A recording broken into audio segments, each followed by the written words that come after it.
Hi friend, हम आज कर रहे हैं हाई स्कूल मुख्य परीक्षा 2023 का कक्षा गणित 10वीं का कक्षा गणित का पेपर। इसमें सही विकल्प चुनकर लिखिए। 6 और 20 का एचसीएफ है तो क्या आएगा? 2। 2 के पहाड़े में 6 और 20 दोनों आते हैं, है ना। छोटी से छोटी संख्या लेना रहती है।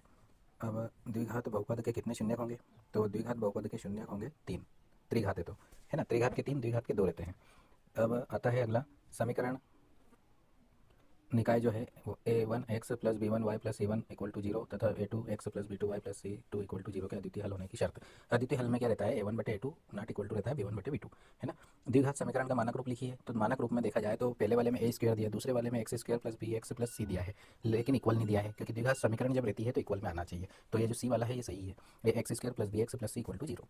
अब अगला आता है, इसमें ए पी दे रखी है हमें -3 -1/2 2 का 11वां पद।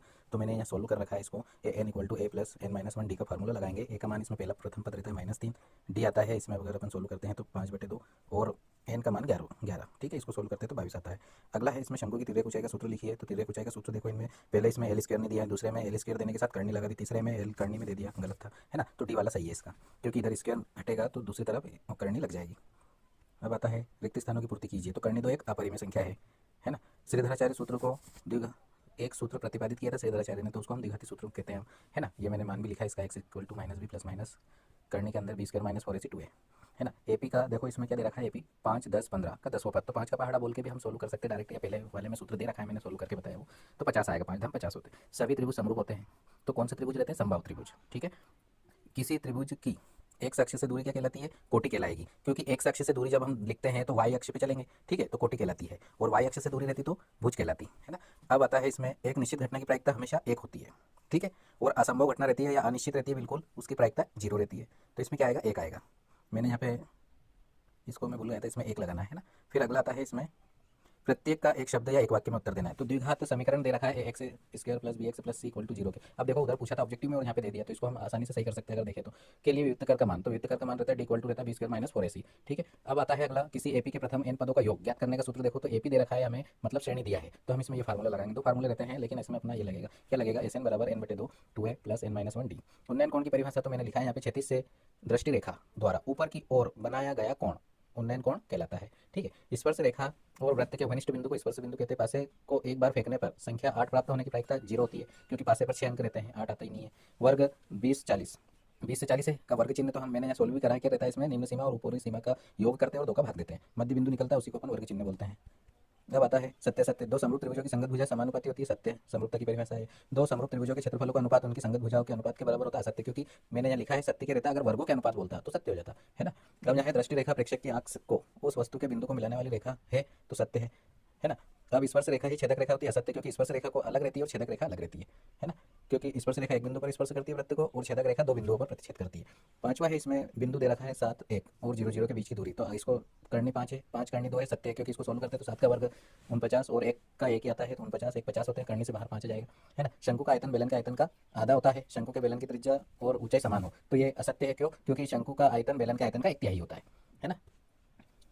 अगला है, इसमें 140 को अभाज्य गुणनखंडों में लिखना है। मैंने यहाँ डायरेक्ट लिखा है 140 के अभाज्य गुणनखंड क्या है? 2 गुणित 2 गुणित 5 गुणित 7। ठीक है, एचसीएफ अथवा वाला भी मैंने सोल्व करके दिखाया है यहाँ पे। एचसीएफ 306 657 का कितना? 9 दे रखा है। एलसीएम ज्ञात करना है, तो ये दोनों संख्या दे रखी है, तो हम डायरेक्ट लिख सकते हैं इसमें, दो संख्याओं का गुणनफल बराबर होता है एचसीएफ गुणित एलसीएम। तो मैंने जो एचसीएफ दे रखा है, एलसीएम निकालना है, तो एचसीएफ को हमने दोनों संख्याओं के बटे में लिख दिया। 34 आता है, 106 306 कट जाएगा, है ना। फिर इसके बाद अपना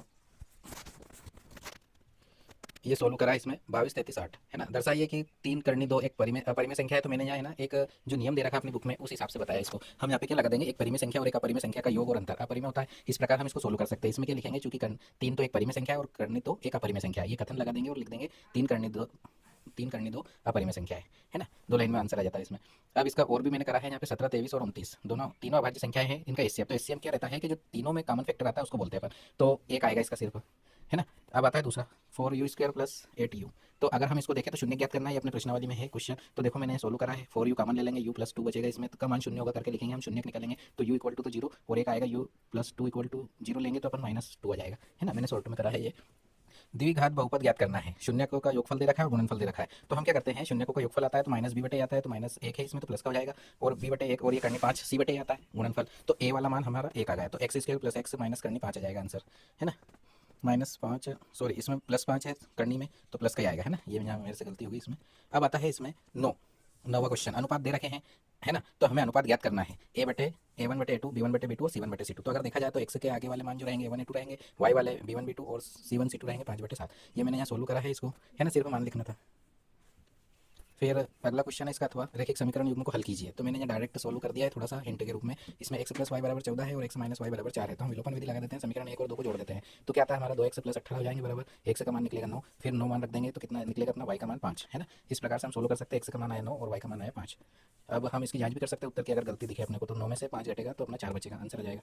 फिर इसके बाद आता है शून्यकों की संख्या ज्ञात करना। बहुत सरल क्वेश्चन है, डायग्राम को देखेंगे, जहाँ पर 100 को प्रतिशत करता है, जितनी बार प्रतिशत करेगा उतने शून्य निकल जाएंगे। तो 1 2 3, 1 2 3, है ना, तो ये हो गया 3 शून्यक हो गए इसके। फिर दूसरा इसी का दूसरा क्वेश्चन भी है, x की घात 2 - 3 के शून्यकों का योगफल निकालना है, डायरेक्टली करना है इसमें। तो शून्यकों के योगफल का सूत्र रहता है -b/a। तो हम देखते हैं इसमें x वाला मान नहीं है तो इसको 0 रख देते हैं अपन, तो -b/a मतलब -0/1 आएगा, तो योगफल आ गया 0, ठीक है। अब आता है अगला क्वेश्चन, जांच कीजिए कि क्या x की घात 2 - 2x = -2 3 - x द्विघात समीकरण है। तो मैंने यहाँ सोल्व करा है इसको, अपन -2 का गुणा अंदर कर दिया इसमें, फिर एक तरफ ले गए तो इसमें दो घात बनी अपनी, x की घात 2 है अधिकतम, तो इसलिए द्विघात समीकरण है। इसका और वाला भी करा है मैंने, द्विघात समीकरण 2x² - 4x + 3 = 0 का व्युत्तर ज्ञात करना है। तो देखो मैंने यहाँ फार्मूला लगाया, व्युत्तर का फार्मूला क्या रहता है, b² - 4ac। तो हम इसमें क्या करेंगे, b वाला मान x के साथ का रहता है, c 3 है और a वाला मान 2 है, तो इसको सोल्व करेंगे तो -8 आएंगे, है ना, ये सोल्व भी हो रहा है। अब इधर 12वां क्वेश्चन जो है हमारा, एपी दे रखा है 2 7 12 का 10वां पद ज्ञात कीजिए। तो 10वां पद देखो मैंने यहाँ सोल्व भी करा, फिर से सूत्र लगाकर, पहले भी आ चुका है अपने को ऑब्जेक्टिव में भी। तो देखते हैं इसमें an = a + n - 1 d का फार्मूला लगा, कितना आएगा अपना 47, ठीक है। फिर इसमें अथवा वाला भी बहुत सरल था, इसमें जांच कीजिए 0 - 4 - 8 12 एपी में, है ना, क्या एपी है या नहीं है। तो हम क्या करते हैं, दो पदों के बीच का अंतर निकालते हैं। तो -4 और 0 के बीच में कितना आएगा, अगर हम देखते हैं तो d1 निकाला मैंने, -4 आया, और d2 कितना आया, -4, तो ये एपी है, ठीक है ना, हमें जांच करनी थी इसमें। अब आधारभूत अनुपातिक प्रमेय का कथन लिखना है। आधारभूत अनुपातिक प्रमेय जो रहती है वो थेल्सी प्रमेय है, तो इसका कथन लिखना था मैं साधारण भाषा में, मतलब अच्छे से सरल भाषा में दे रहा हूँ इसको, है ना।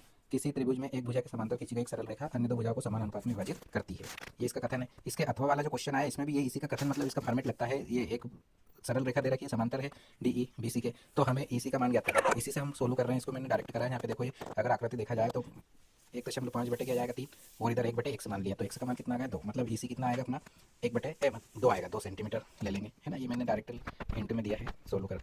अब आता है अगला 14वां क्वेश्चन, बिंदुओं P 4 6 और Q क्या है 6 8 के बीच की दूरी। तो मैंने दूरी का फार्मूला लगाकर डायरेक्ट सोल्व करा, x2 - x1 का whole square plus y2 - y1 का होल स्क्वायर। तो इसको अगर हम सोल्व करते हैं तो ये आता है, इसको सोल्व करेंगे 2 करनी 2 आएगा, ठीक है। अब इसका और वाला भी देखो बहुत सरल दे रखा है, हमें क्या दे रखा है, बिंदु दे रखा है AB, और दूसरा वाला जो है, दूसरा वाला जो बिंदु है वो -a -b का मध्य बिंदु ज्ञात करना है। तो हम देखते हैं, तो घटाते हैं, दोनों बिंदुओं को जोड़ते हैं, भुज को भुज के साथ, कोटि को कोटि के साथ। तो a के साथ जुड़ेगा तो घट जाएगा, तो 0 आएगा, 0/2 मतलब 0, b का भी ऐसे ही आएगा तो 0 0 आएगा, है ना।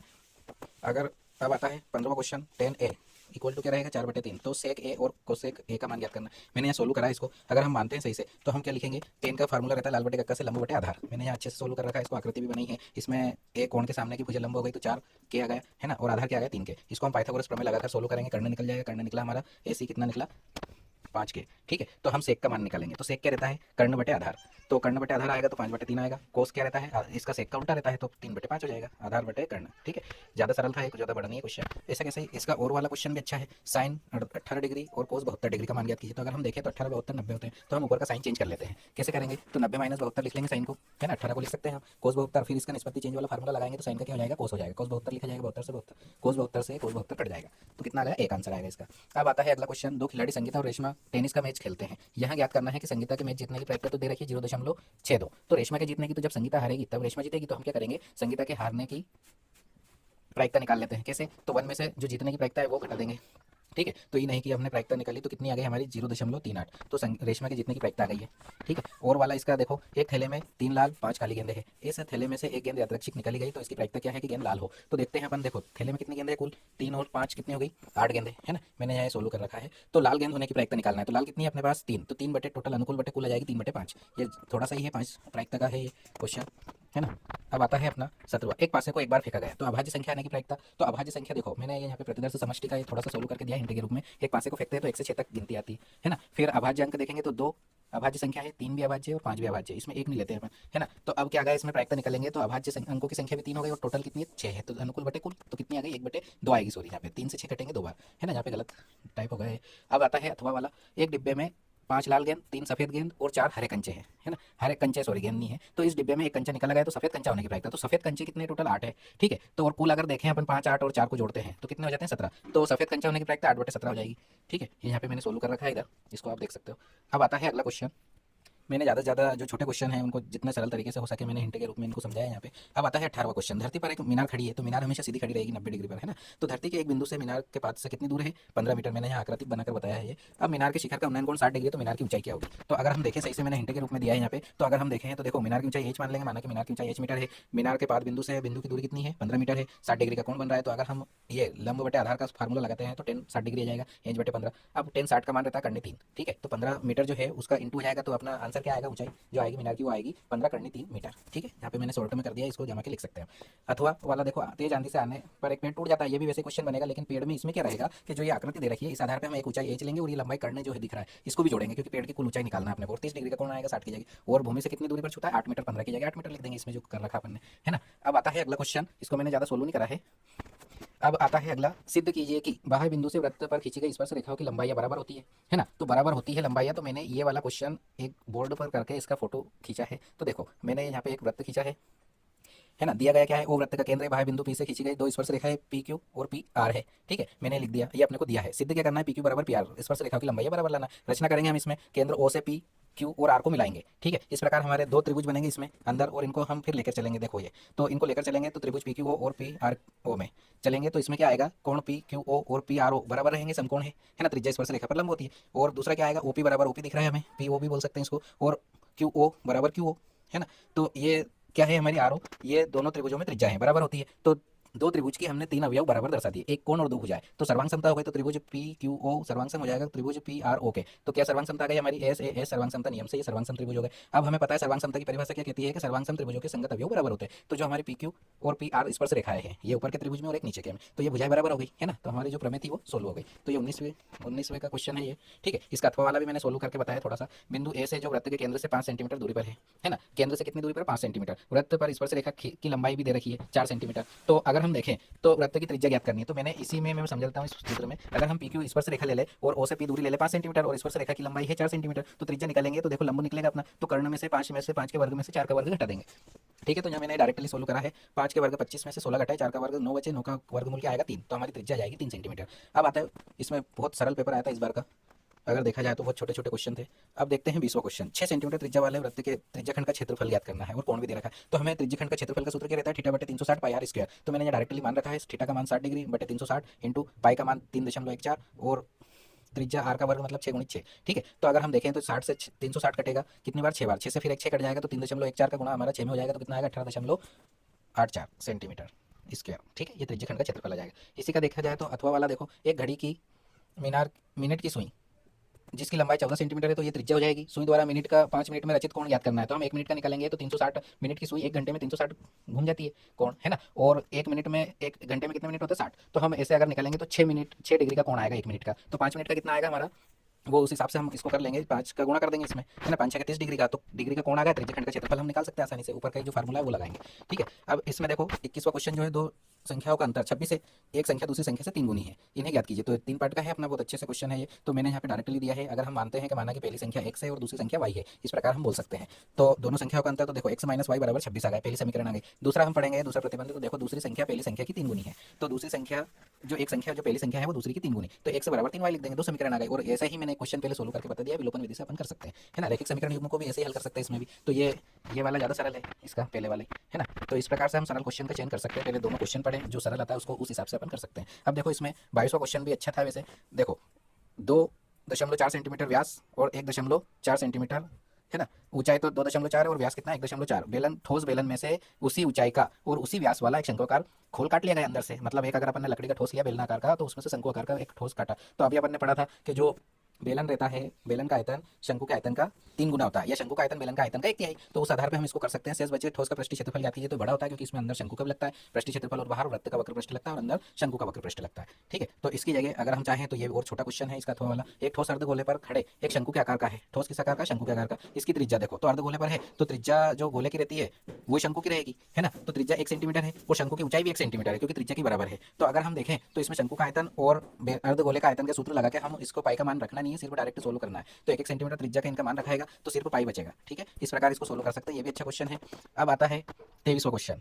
इसमें दे रखा है, देखो 35 नगर की साक्षरता दर प्रतिशत में दर्शाई गई है ना। तो माध्य साक्षरता दर ज्ञात करनी है, मतलब माध्य ज्ञात करना है। तो इस क्वेश्चन को हम डायरेक्ट फार्मूला लगा कर सकते हैं। ठीक है, अब इसमें क्या है, साक्षरता दर दे रखी, वर्ग अंतराल है ये, नगरों की संख्या मतलब एफ निकल जाएगा। फिर इससे हम 45 से 55, 55 से 65 इनके मध्य बिंदु निकाल सकते हैं और उसका एफ के साथ गुणा करके सोल्व कर सकते हैं। मैंने इधर फार्मूला दिया है ये, है ना। तो इसका अथवा वाला और ज़्यादा सरल रहेगा, क्यों? क्योंकि माध्य में हमें गुणा भाग करना पड़ेगा, लेकिन बहुलक में हमें डायरेक्टली जो समीकरणें रहती हैं, इसमें जो तालिका दे रखते हैं, इनको हमें खड़े लाइन में लिखना है और डायरेक्ट फार्मूले में मान रखना है। मैंने यहाँ इसको सोल्व भी कराया, थोड़ा सा देखते हैं। तो देखो जीवन काल दे रखा है घंटों में और बारंबारता दे रखी है, इनका क्या ज्ञात करना है, बहुलक जीवन काल। तो बहुलक में क्या रहता है, जो सबसे अधिक बार आता है वो फ्रैक्शन लिखते हैं हम, लेकिन यहाँ वर्गीकृत आंकड़ों में हम क्या करते हैं कि पहले इनको खड़े लाइन में लिख देंगे। 0 से 20 में 20 है, 20 से 40 में 45 है, और 40 से 60 में 57 है, 60 से 80 में 65 है, और 80 से 100 में 38 है। तो अगर हम देखें तो बारंबारता वाला प्रश्न देखते हैं, सबसे अधिक जो आया वो, तो सबसे अधिक जो आया है वो अपना क्या है, 65 है। ठीक है, अब इससे एक कम वाला देखेंगे तो ये F 65 को हम लिख देंगे F1, 57 को लिख देंगे F0, और 38 को लिख देंगे F2। ठीक है, इस प्रकार से हम इसमें फार्मूले में लगा सकते हैं। और इसमें वर्ग अंतराल देखा जाए तो 0 से 20 है, मतलब 20 का अंतराल है, H का मान। और L लोअर लिमिट रहती है, L का मान जो आता है इसमें फार्मूले में, जो सबसे हमने बड़ी फ्रीक्वेंसी देखी है 65, इसमें लोअर लिमिट देखते हैं तो 60 आया, है ना। तो ये 60 मान आ गया, मैंने यहाँ पे दर्शा भी रखे हैं अच्छे से। ठीक है, और इसको हम इस फार्मूले में रखकर सोल्व कर सकते हैं।